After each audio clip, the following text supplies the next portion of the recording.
shutout. 8th inning, 10-3. Bases are loaded for Verlander, who waits on a 3-0 pitch. He swings, and it's a high fly ball, deep center field. It is gone! Home run! And a huge bat flip to celebrate. All right, Ben, start the show already. What's up, everybody? Welcome into another episode of Flippin Bats. I am still here in Japan, and this is the Day 3 recap pod from my experience in Japan. What a day Day 3 was.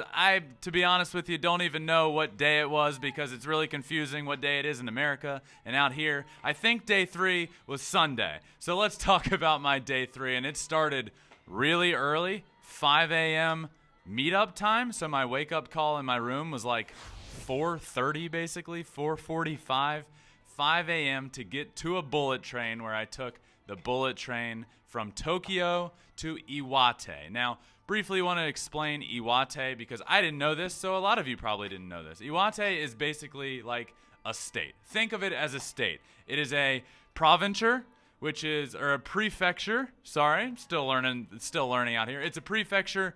So think Iwate is a state, and then the city that I was in, Hanamaki, is it's a city. So I had to learn that, but we're all learning out here. The bullet train was awesome, and I recorded an episode on the bullet train yesterday and informed everybody that this was the fastest land speed podcast in history at 150 miles an hour. Well, guess what? I lied. I was going faster. It goes about 200 miles an hour. So yesterday's Day 2 recap podcast was brought to you at a speed of about 200 miles an hour. But I was very much so looking forward to experiencing a bullet train, and it really didn't disappoint. It's really nice. It's really fast. There's tons of leg room, which means a lot to me because I can really spread out. But it was really cool, and I ate breakfast on this bullet train. Let me explain breakfast real quick because this was an experience as well. We had a bag come through. The team, one of the producers, had gotten breakfast, and this consisted of basically like rice cakes with salmon inside and tuna inside, which was an interesting breakfast, as well as pancakes. But hold up a second. These pancakes were full of beans. Bean pancakes for breakfast is a thing.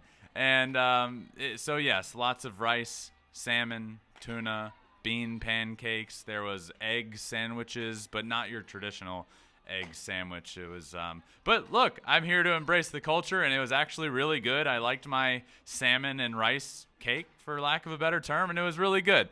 But we ended up getting there. We got to the Hanamaki station. So Hanamaki is within the prefecture of Iwate.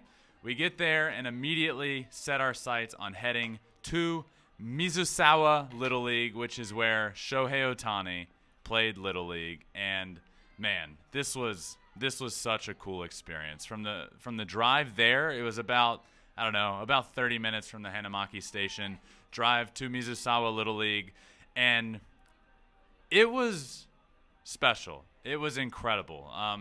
Mizusawa, where we were, Hanamaki in itself reminds me a lot of my hometown. I'm from a very small town called Goochland, Virginia.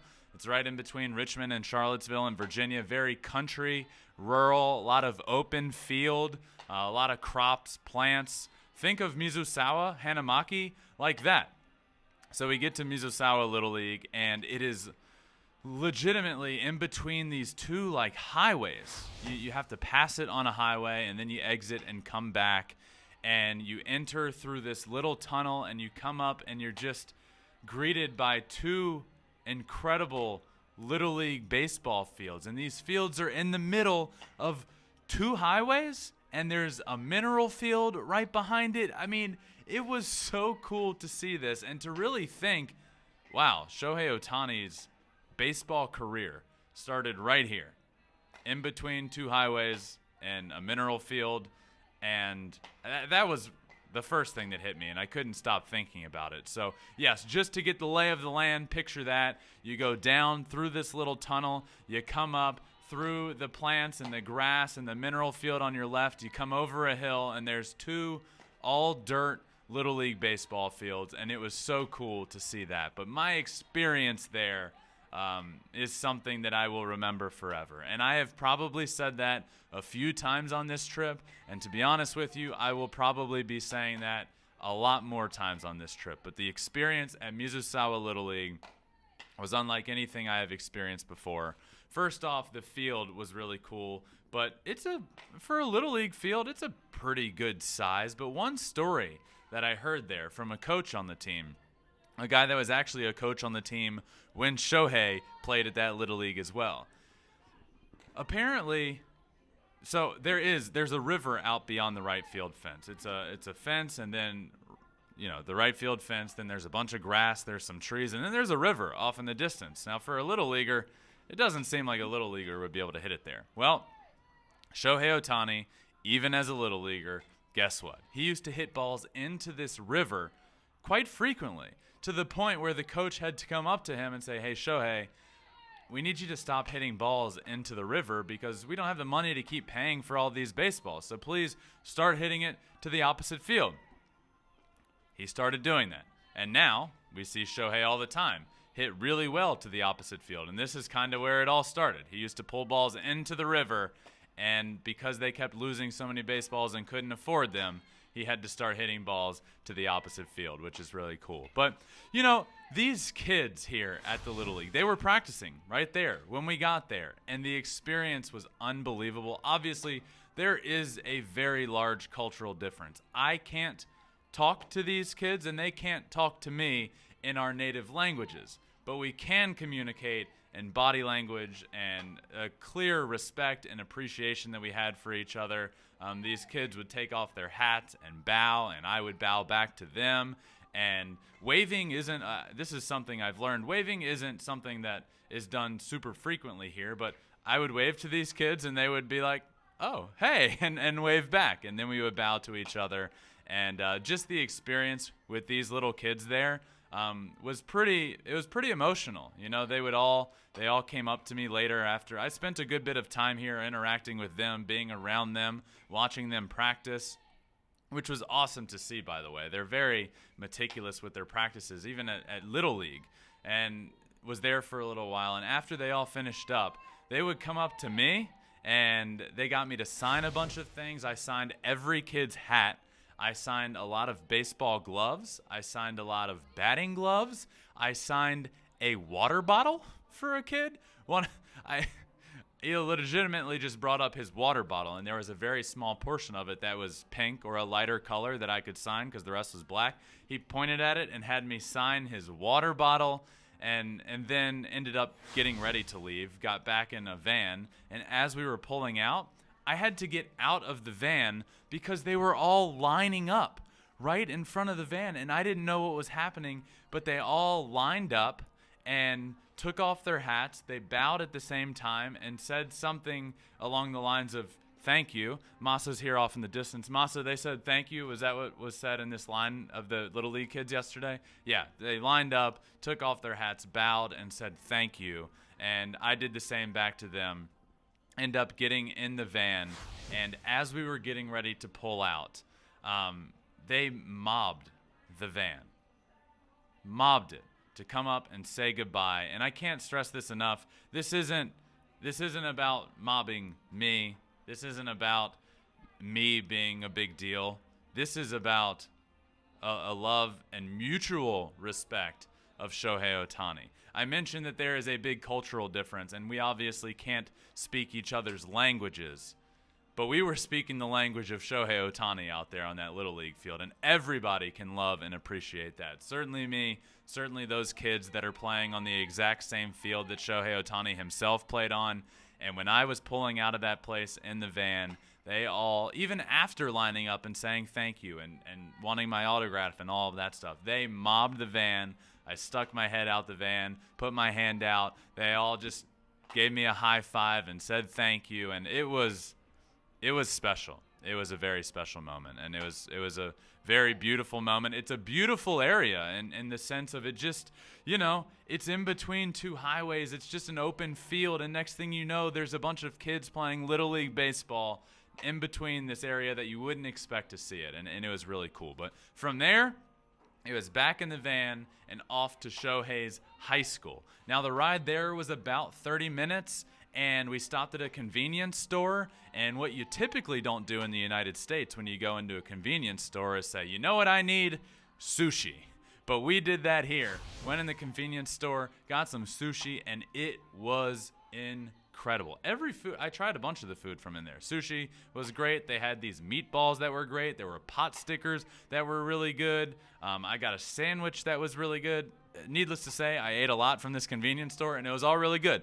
But then we continued our drive to the high school, and I really want to stress this just because I want to paint a picture, because I feel like this entire journey is just me out here bringing you guys along with me. So this journey to the high school was, again, reminded me of home. It's a one-way street, a one-way road. You have a field on one side, fields on the other, houses spread out sporadically, so a bunch of plants, trees. It is beautiful. It is a beautiful area, very rural. So think of it like a country area, a Midwestern area. If you know Goochland, Virginia, which most of you don't, it's kind of a lot like where I'm from, Goochland, Virginia. But we end up pulling up to this high school, Hanamaki Higashi High School in Japan, in Iwate. First thing I think of, oh my gosh, this is like a college in the United States. It was big. It is beautiful. I don't know why I'm saying was. I'm sitting here right now doing it from Hanamaki Higashi, the baseball field. This is the practice field where Shohei spent about 90% of his time. It is a massive school. You're immediately greeted by this huge building, which turns out is this multi-purpose arena, basically. There's basketball courts. They do volleyball in there. There's a baseball indoor facility in there. It's really cool, but we end up pulling in, and I couldn't see the baseball field at this point, but we walk just around the corner, and I see the baseball field for the first time. This is the game stadium where all the games are played. Right now where I'm sitting is the practice field. They spend tons of time here, but the games, they go over to the other stadium. And when I say stadium, I mean stadium. I've played in thousands and thousands of baseball games in my career, from Little League to high school, which this is a high school, to college, to professional baseball. And this stadium reminded me of a minor league professional baseball stadium. It is really cool on the outside. It is a big stadium. It holds about 12,000 people, but you can't see the field by just walking up to it. All you can see is the stands and the scoreboard in the outfield. The scoreboard is massive. It is beautiful. It is really cool to see because the Japanese and Chinese characters are on it. I mean, it was just really cool to see. But then I finally walk in, and this stadium, like I mentioned from the outside, it is big. But the field itself, a full dirt infield, all dirt infield. The outfield is this beautiful, immaculate grass. It looked like you could play Augusta. It looked like Augusta in the outfield. It was awesome. And then it was just a beautiful batter's eye. The scoreboard was great. A beautiful fence. I mean, this wasn't a high school stadium that I have ever seen. This was a high school stadium unlike anything that I've ever seen. It is beautiful, which kind of is the point here that I would like to drive home. This isn't a typical high school. Players come here specifically because of baseball. And this is a well-known baseball team. It's a well-known baseball town. People love Hanamaki Higashi High School because of the baseball team that they put out every single year. So it's a really unique area, and this high school is really unique as well. But on this field, like I mentioned, it's a beautiful field. The fence is pretty far. It's a pretty big field. So let me just set a picture here. There's a fence, there's a grass area behind the fence, and then there's another fence behind it, and then there's more grass, and then there's trees. So let me just set this picture before I tell the story I'm about to tell. Think full baseball field, fence pretty far away, a grass berm where people can sit, another fence behind that, more grass, and then trees. I was told, and had it confirmed, that Shohei Ohtani hit a ball over all of that and over the trees. Over the trees. in right center field. I asked if there was ever a ball hit anywhere close to that and was told no. I have never seen a ball hit anywhere close to as far as Shohei Ohtani hit that baseball. But the players were actually out there while I was there. They had a scrimmage against another team, and then the scrimmage ended. And as I've heard here a lot, these days are packed. You practice, and then you play, and then you practice, and then you have individual practice. So I was here for the playing the game, and then they broke down the game and practice afterward. This was so cool. It was the most high-energy practice that I've ever been a part of. They were doing what I know as situations. So if you've played baseball, you'd know about this. A practice of, okay, you set base runners wherever you want. Let's say you put runners on first and second. There's a defense. The coach hits with a fungo, and then a runner at home plate runs. That's what they were doing. But it was so high energy. There was lots of yelling. There was lots of communication. It was very well done, by the way. I think I saw this happen for maybe 2 hours, and I didn't see more than 1 or 2 errors in the traditional baseball sense. An error. It just wasn't happening. They were so mechanically sound. It was so much fun to watch. So the practice was really cool as well. But one thing that I noticed while out here, there was one player that is really big and tall in stature and just a lot bigger than everybody else on the team. So I wanted to know about this guy. And who is this guy? Well, his name's Sasaki. That's his last name. And I was told that this guy, Sasaki, which I wanted to ask about as well because I was watching the game, this guy's approach at the plate, his swing, this is a pro approach. And there's no other way to put it. This guy's approach at the plate is professional. I was told that this guy in the last 2 seasons has over 70 home runs in 2 years.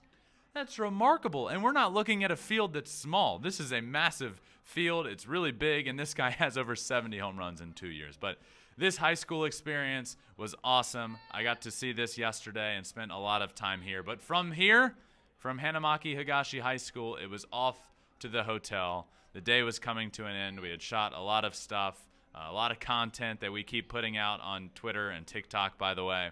But from here, it was off to the hotel. The hotel was an experience, and it was an incredible one. This is an old, traditional Japanese-style hotel. It was beautiful. It is very nice, and I didn't know what to expect, but I walk into the room. This is a tatami room.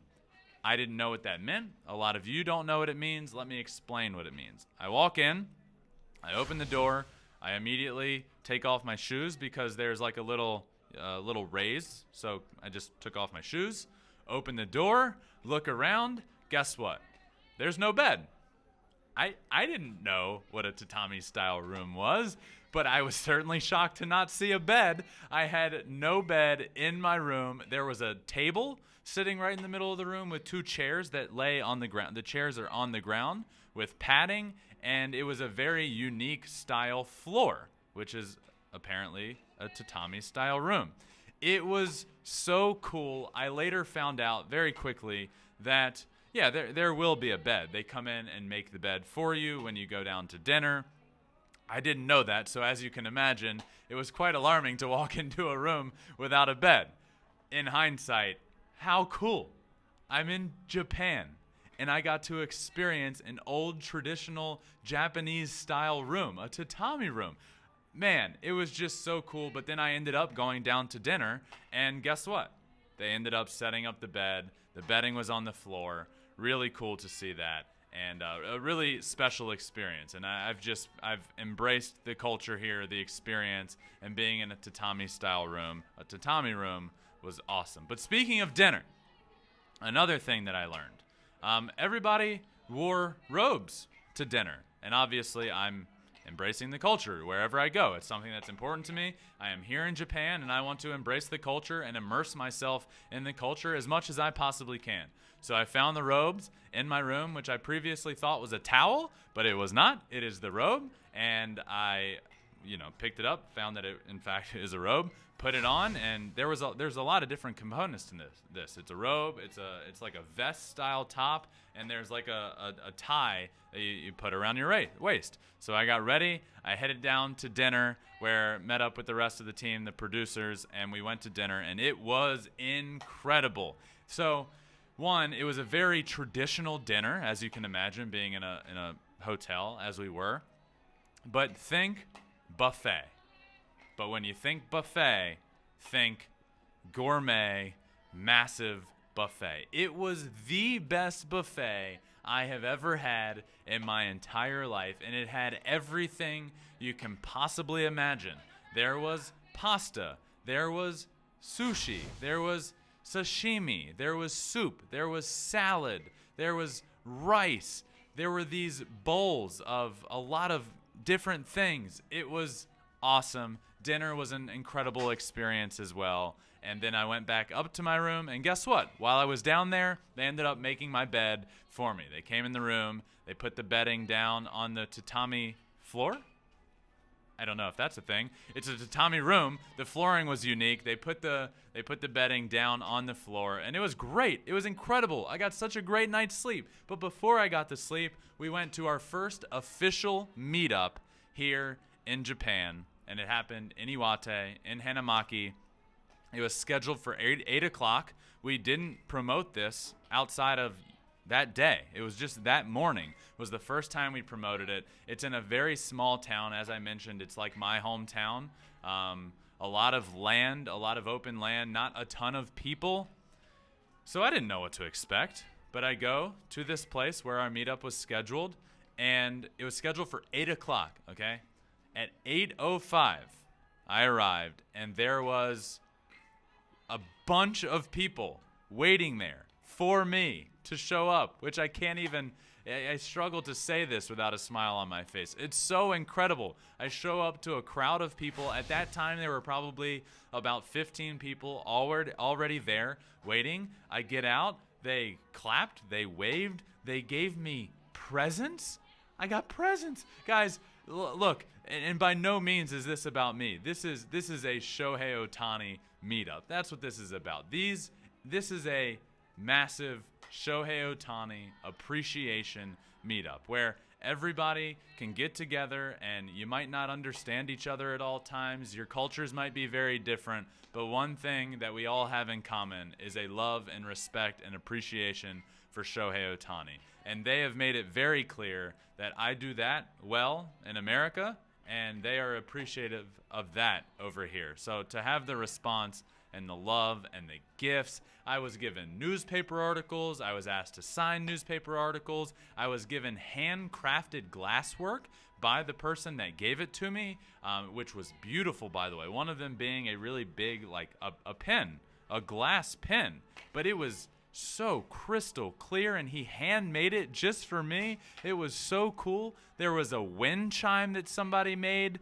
I don't think the wind chime was made by the person that gave it to me, but it was beautiful. It was just a beautiful handcrafted wind chime. There were personal notes with writing that was in Japanese that I got translated, and it was the coolest thing of all time. People that weren't able to be there at the time had sent flowers that were waiting for me with a note saying, "Thank you for what you do. I love Flippin Bats." The Flippin Bats community, by the way, just continues to absolutely blow me away.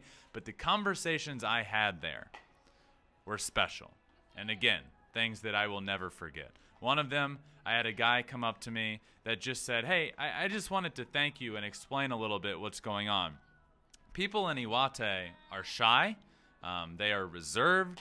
They don't want to go out and speak openly about a lot of things. And the way you speak about Shohei Ohtani, and he specifically mentioned how I believe he should be the most valuable player in Major League Baseball. He said, you're speaking for all of Iwate when you do that, because these people don't want to go out and openly say that, and they're very shy to do it. When you do it, you're speaking for Hanamaki. You're speaking for Iwate, and we want to thank you for saying how we all feel, and it's a beautiful representation of Hanamaki and Iwate, and that was really cool to hear.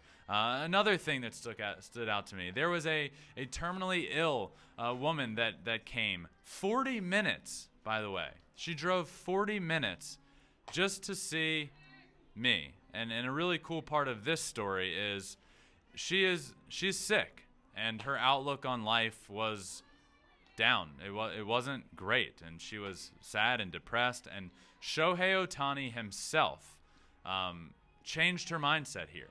The positivity that Shohei has, the kindness he has, the reach that he now has all the way in America and doing what he does there with still such a positive outlook on life, made her start following him, made her start changing her outlook on life, made her have a more appreciation for life. And through that love and appreciation that she garnered for Shohei, she found me, and she found Flippin Bats, and she watches every video that comes out. She watches the YouTube, and she continues to gain an appreciation for life watching Shohei and watching my show talking about Shohei. And how do you not get emotional about that? That is so cool. That is so powerful. That is so special. And she drove 40 minutes last night to come to where we were for the meetup just to share that story with me. And that is that's special. So, as with every episode I've been doing out here, it is time now for So Important, It Made It to Japan. And what is still continuing to be very important out here is that Albert Pujols is on an absolute tear. The last time I talked about him was just a couple of days ago, and he hit home run number 690. And since then, he hit 2 more home runs on Saturday, hitting home run number 691 and 692, marching closer and closer to home run number 700 on his career, which is remarkable. I would have told you a month ago there was no way he could get it, but since the All-Star break, Albert Pujols is the best hitter in all of baseball. Think about that. Unbelievable. The greatest hitter of my generation, I think him and Miguel Cabrera growing up. He's been unbelievable. He is still doing it, and since the All-Star break, he's got a bunch of home runs, hit 691 and 692 the other day, pushing towards 700. But interesting thing here, I mentioned it last episode, is he going to push to 700 if he doesn't get there this year? Let's say he ends at 698. What's he going to do? He's got to come back like a Mr. 3000 type thing.